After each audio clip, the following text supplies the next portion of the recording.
Hey guys, Coach Tommy here. Talking about carbohydrates today. So how many you're supposed to be eating, timing, and examples. So carbohydrates are one of our three main fuel sources, along with protein and fats. You can often hear them called carbs or written as CHO, which is their chemical name.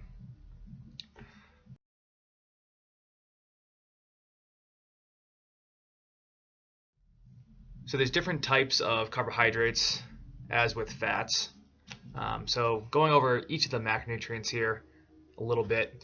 Fats can be broken down into four different types. You have poly and mono unsaturated, and these are your healthy fats. So these are the fats that you want to get a lot of in your diet, and some examples of that would be nuts, nut butters, oils, and fatty fish.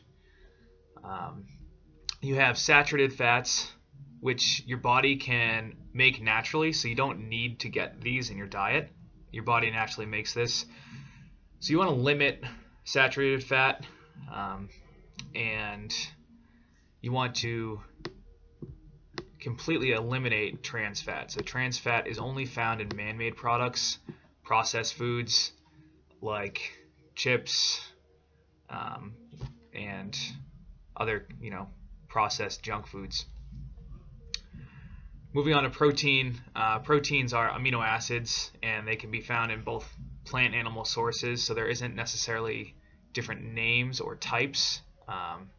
There are just 20 different amino acids that kind of make up protein, and you can get them from either plant or animal sources. So you can certainly eat enough protein as a vegan or vegetarian. It just becomes a little bit more difficult, but it's definitely doable. And carbohydrates, which we're talking about today, can be broken into simple or complex. And simple refers to simple sugars, so it's mostly easily digested sugar that compiles that food product, whereas complex is starchy carbs or slow digesting carbohydrates. So neither of these is, I don't want to qualify this as good and simple as bad, because simple does include fruits. So fruit is a good simple carbohydrate, although it is sugary. Other simple carbohydrates include syrup, white rice, pastas, your breakfast cereals, and refined, again, junk food, soda, candy. So we want to, for the most part, limit simple carbohydrates unless it's nutritious food like fruits and whole food like fruit. Your complex carbs is where you want to get most of your carbohydrate from, and that comes from vegetable sources like potatoes, carrots, whole grains, so good quality whole wheat bread, rice that still has not been processed, so brown rice, and other grains such as couscous and things like that.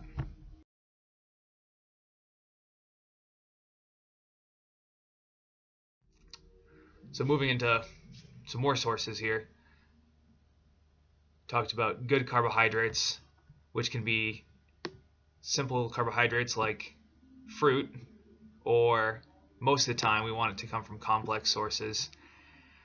Oatmeal, which could be called old-fashioned or steel-cut, sometimes Irish-style oats. You want to stay away from instant oats because that has been processed a little bit more. And all of these grains, if you haven't tried any of these ancient grains, make that your homework assignment to try something you haven't tried. So try a carb source that you haven't tried before and swap it out for a simple carbohydrate source. So rather than reaching for a fruit side or white rice, swap it out for more of a complex carb. It's going to be more nutritious. The more you can get to its whole food state and less processed, the more nutrients it's going to contain, the better for you it's going to be, the more slowly digested. So brown rice is much more slowly digested than white rice because it has the outer shell still attached, which has a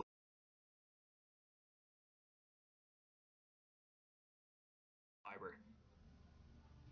Again, bad carbohydrate sources, this is basically all your junk food, which compiles the typical American diet. Your soda, candy, simple table sugar, your breakfast cereals. Eating at a restaurant, they almost always will add salt and sugar to give you a taste experience, which is not always the best thing for you.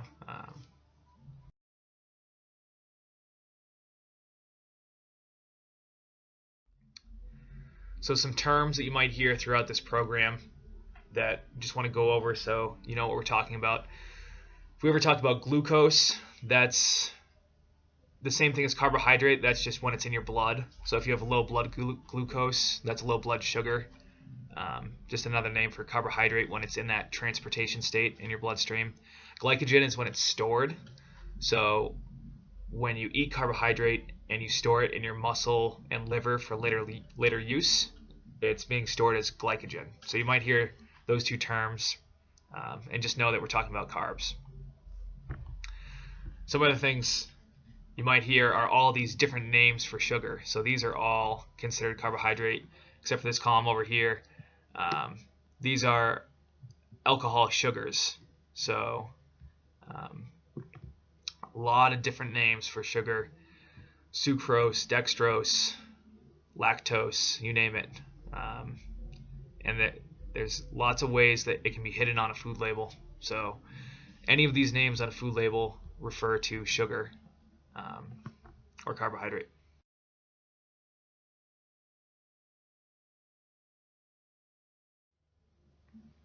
So let's get into recommendations.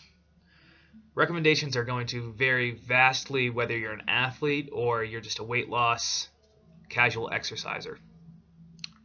Daily recommendations from the USDA are 3 to 12 grams per kilogram of body weight.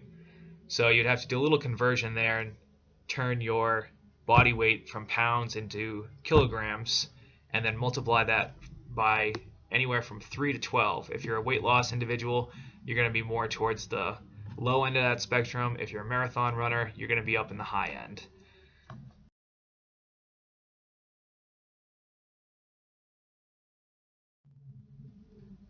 Which brings us to this table here. You all should have adjusted your MyFitnessPal to one of these ratios. If you're a naturally thin body type or you're a marathon runner, you're very active, you're going to need a lot of carbohydrate as your fuel source. So it makes sense that this is going to be high. If you're naturally muscular, you're kind of in the middle ground, or you're just trying to lean out a bit, you don't need a terrible amount of carbohydrate for energy. So you're going to need a little bit more protein. You're kind of in that middle road of 40, 30, 30 right here. And if you're a weight loss individual or you're naturally more built or you're more sedentary, you don't need as much carbohydrate.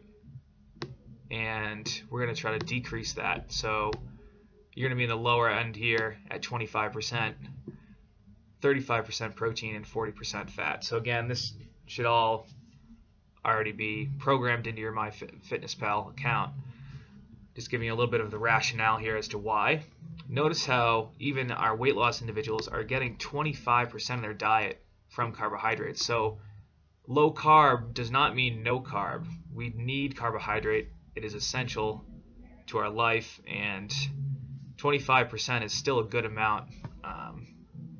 So when we get into these things like the ketogenic diet that want you 5% or less, it gets to be very troublesome, and there's a lot of problems that come with that.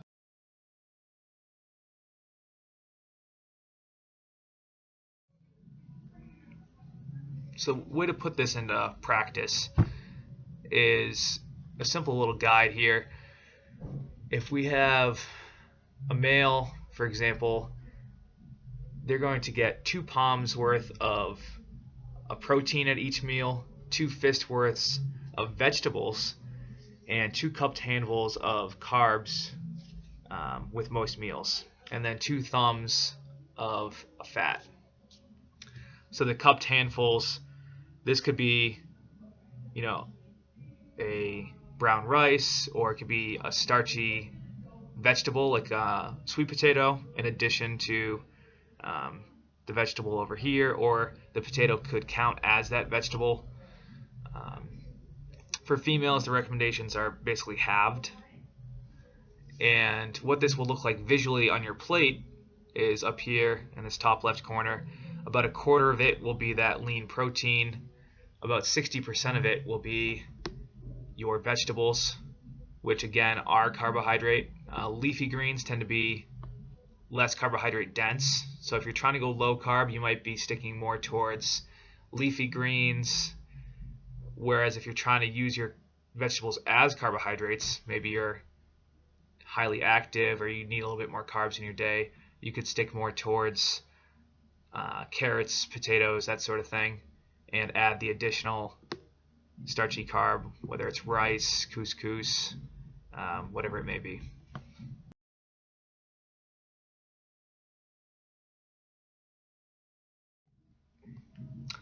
So the question we get a lot is sport drinks, bars, and gels. Do I really need a sports drink when I work out?